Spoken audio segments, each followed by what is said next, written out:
The first time I met Liam Carter, I felt as though the ground beneath me had shifted. He carried warmth in every gesture, and in the months that followed, I learned how much steadiness could live inside a single person. I had been in relationships before, but none that made me feel the way Liam did, safe, seen, and genuinely cared for. Trust became the foundation of what we built together, and I never thought to question it.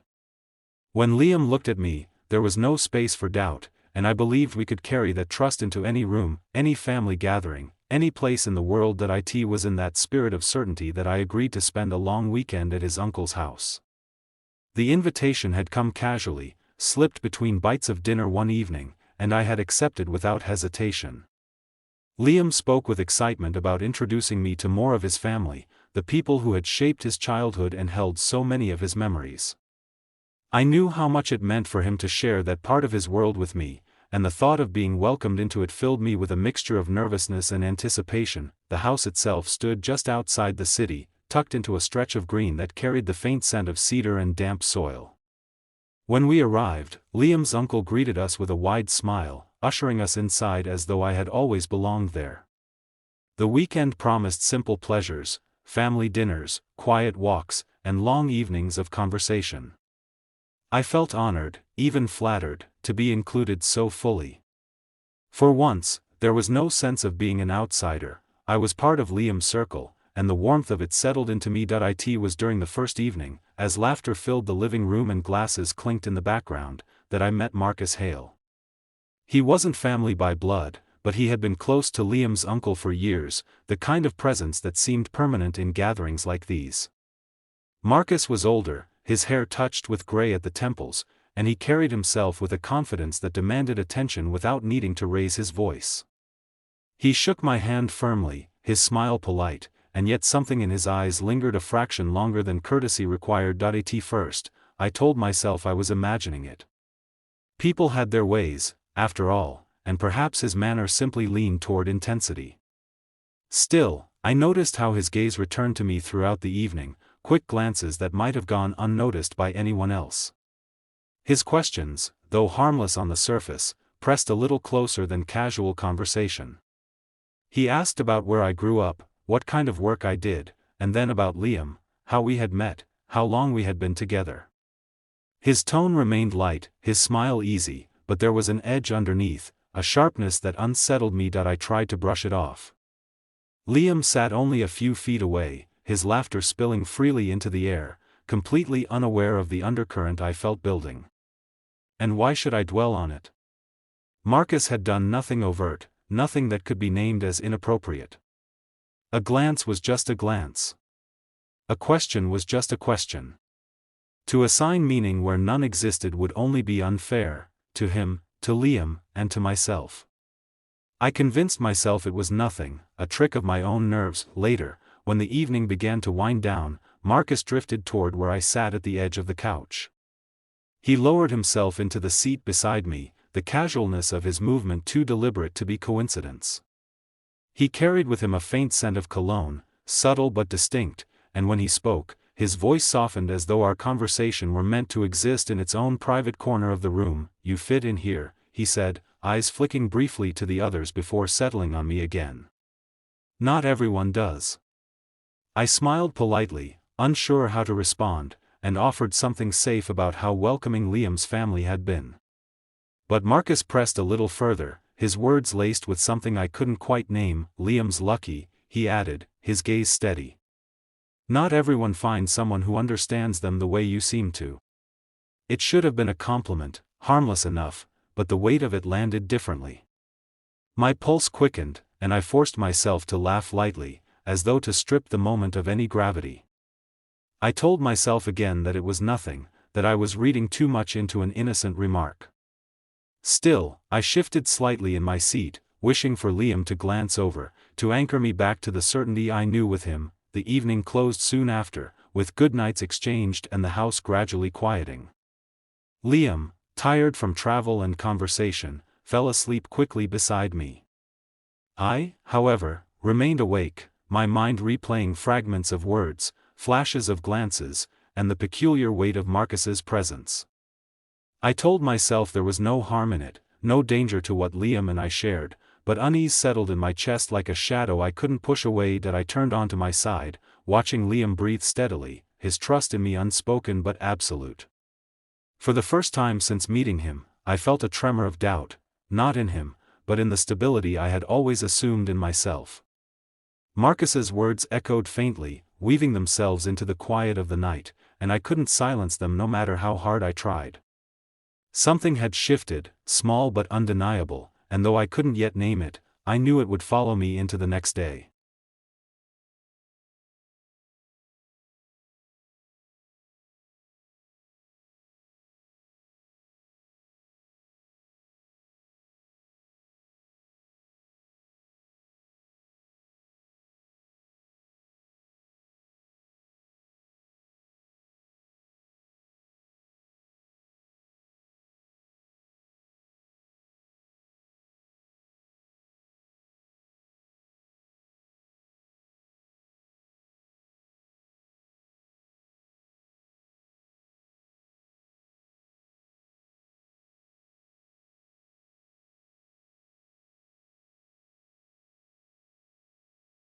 The first time Marcus touched my hand, it was so subtle I almost convinced myself it didn't happen. We were sitting side by side on his porch, the night heavy with the scent of rain in the air. He had been telling me about a dream he'd had of Angela, how she stood in the kitchen, humming, before dissolving into silence. His voice cracked, and when I reached out instinctively, his fingers brushed mine. The contact lingered, a fraction too long, and I felt a current travel through me that I couldn't name. When I pulled my hand back, he didn't apologize. He simply stared at the glass in his other hand, his silence louder than words. I walked home that night with my heart hammering in my chest, Claire asleep inside when I finally opened the door. She barely stirred when I slipped into bed, but my mind refused to quiet. That fleeting touch replayed itself over and over, like a song I couldn't escape. The next days blurred together. I told myself it was nothing, that Marcus was lost in grief and I was reading too much into it. Still, I found excuses to see him. I mowed my lawn when I didn't need to. I took walks at night that somehow always passed his house. He didn't resist, if anything, he seemed to wait for me. One evening, the sky opened with rain, sheets of it hammering the streets. Claire had gone to bed early, claiming she had a headache, and the silence of the house pressed against me like suffocation. I found myself standing on Marcus's porch, dripping wet, before I'd even decided to go. He opened the door, surprise flickering in his eyes. "Ethan, you're soaked." "I just wanted to check on you," I said, though even I could hear the hollowness of the excuse that he let me in without question. The living room was dim, lit only by the glow of a single lamp. Rain pounded against the windows, the storm cocooning us in its fury. Marcus handed me a towel, his fingers grazing mine again as he did. The same current surged between us, undeniable this time. We sat on the couch, the storm filling the silence we didn't know how to break. At last, he spoke. "I don't know how to do this," he admitted, his voice raw. "She's gone, but I keep waking up reaching for her." His hands trembled slightly. "And when you're here, Ethan, it feels," he stopped himself, jaw tightening. That I should have reassured him, should have said something about healing, about patience. Instead, I whispered, "I know." My own voice sounded unfamiliar, weighted with truths I hadn't dared to say aloud. Marcus turned to me then, his eyes glistening. He reached out, his palm resting against mine, deliberate this time. The world outside disappeared, the storm, the house, even the ghost of Angela. There was only his hand, warm and trembling, and the way my heart raced in answer. The moment stretched until he leaned forward, closing the distance between us. His lips brushed mine, tentative, questioning. I froze, guilt slamming into me, but desire rooted me in place. For a breathless second, I let it happen, then he pulled back, eyes wide with shock at his own action. I'm sorry," he stammered, standing abruptly. "I shouldn't," I rose too quickly, my chest tight. "Marcus," but he shook his head, unable to meet my gaze. "I don't know what I'm doing. I don't know who I am without her." His voice cracked under the weight of it, the silence that followed felt unbearable. I gathered my coat, my thoughts a storm as chaotic as the rain outside. When I stepped into the night, he didn't stop me. Driving home, I gripped the wheel so hard my knuckles whitened. My lips still burned with the memory of his kiss, my heart a mess of confusion and longing. When I walked through my front door, Claire was waiting in the kitchen, sipping tea. She glanced up at me, eyes narrowing slightly. "You're out late," she said. "I went for a drive," I replied too quickly. Her gaze lingered, sharp with suspicion, but she didn't press.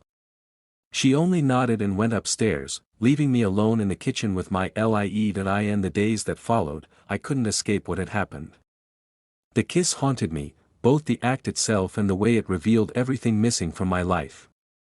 With Claire, our conversations had become transactional.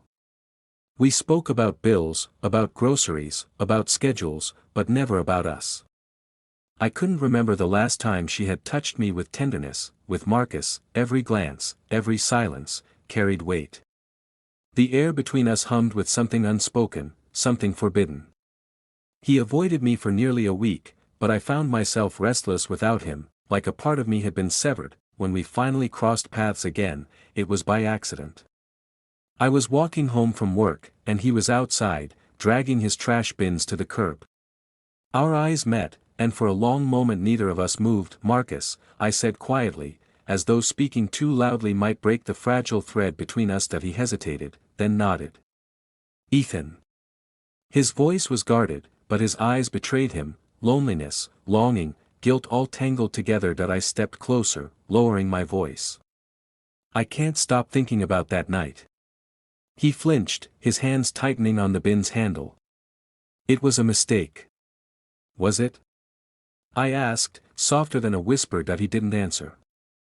Instead, he turned toward his house, but I caught the briefest flicker of pain in his expression before he disappeared inside. That night, I lay awake again, staring at the ceiling while Claire slept soundly beside me. I realized I was no longer pretending, no longer convincing myself that this was just grief, or just comfort. Something had begun between Marcus and me, whether either of us admitted it or not, and the truth I feared most was that I didn't want it to stop. I didn't see Marcus for several days after that night by the trash bins. I told myself to leave it alone, to let him heal without my interference, but the truth gnawed at me. My chest tightened every time I passed his house, the windows dark, the porch empty. The absence felt like punishment, though I wasn't sure who was being punished, him for reaching out, or me for not pulling away. Then, late one evening, I heard a knock at my door. Claire was upstairs already in bed, and the sound startled me. When I opened it, Marcus stood there in the dim light, his face drawn, his hands shoved deep into the pockets of his jacket. "I shouldn't be here," he said immediately, his voice rough. "Then why are you?" I asked, though the answer was already clear in his eyes. That he shook his head, exhaling. "Because being alone in that house is worse than anything else. And because I can't stop thinking about you." The words hung between us like a confession, fragile and dangerous. I stepped aside, and he entered without another word. We sat in the living room, the air charged with the weight of everything unsaid. Claire's presence upstairs felt like a wall pressing down on me, but I didn't send him away. "I feel guilty every second," Marcus admitted quietly, his hands twisting together. "Angela's gone, and part of me thinks I'm betraying her memory just by being here. But the other part of me," his eyes lifted to mine, desperate. "The other part of me feels alive again. And I don't know what to do with that." I swallowed hard. "You're not the only one who feels guilty." He tilted his head, studying me. "Claire." I nodded. Just saying her name felt like an admission. "She deserves better than this." "But Marcus, I don't feel anything with her anymore. I don't even remember the last time she looked at me the way you just did." Silence followed, but it wasn't empty. It was thick with longing, fear, and the inevitability of what came next. When he reached for my hand, I didn't pull away. His grip was firm, grounding, and for a moment, the world narrowed to just the two of us. That night, we crossed the line we had both been circling for weeks. It wasn't reckless passion, it was slow, almost reverent, as though neither of us wanted to admit we were capable of such betrayal. When it was over, Marcus lay beside me, his breathing heavy, his hand still resting against mine. "I don't know how we come back from this," he murmured. "We don't," I admitted. "We can't go back." The following days unfolded in a haze of secrecy. I invented excuses for Claire, telling her I was working late or meeting an old friend for drinks. She didn't always believe me, her eyes lingered on me longer than usual, sharp with quiet suspicion. But she never pressed, never confronted. Perhaps she didn't want the truth any more than I wanted to speak it. Every stolen hour with Marcus deepened the hold he had on me. We spoke of everything, our fears, our regrets, the small joys we hadn't admitted to anyone else. But we also spoke of nothing, letting silence carry us when words felt too heavy. It was in those silences that I felt most bound to him, most alive, yet guilt shadowed every step. One evening, as we lay together, Marcus turned to me, his expression raw. "Sometimes I feel like I'm standing on Angela's grave every time I touch you. Like I'm betraying everything we had." I tightened my grip on his hand. "You loved her. That doesn't disappear because you're trying to live again." His eyes softened, but the torment in them didn't fade. "And you? What about Claire?" The question sliced through me. I had no answer that didn't sound like cowardice. I loved the idea of my marriage, the stability it represented, but the truth was brutal. With Claire, I felt invisible. With Marcus, I felt seen. The tension came to a head one night as I left Marcus's house. The porch light flicked on across the street, my house. Claire stood at the door, arms crossed, her figure shadowed but unmistakable. My heart lurched into my throat. I froze, caught between the two worlds I had been trying to balance. She didn't call out, didn't move, only watched me from the porch. After a moment, she turned and went back inside, the door closing softly behind her. I stood in the yard, the air heavy, my pulse thundering. When I turned back, Marcus was still on his porch, his eyes fixed on me. Neither of us spoke. The silence said enough. We were no longer hidden, not really. Secrets like ours couldn't stay buried forever. That night, I lay awake, unable to sleep. Claire's steady breathing beside me was a reminder of the life I was betraying, yet my mind was with Marcus. The way his touch steadied me, the way his presence filled the hollow spaces Claire no longer noticed. That I realized then that comfort had turned into betrayal, and betrayal had turned into the only thing that felt like love. What terrified me most was not that we had been discovered, it was that, even knowing the risk, I didn't want to stop.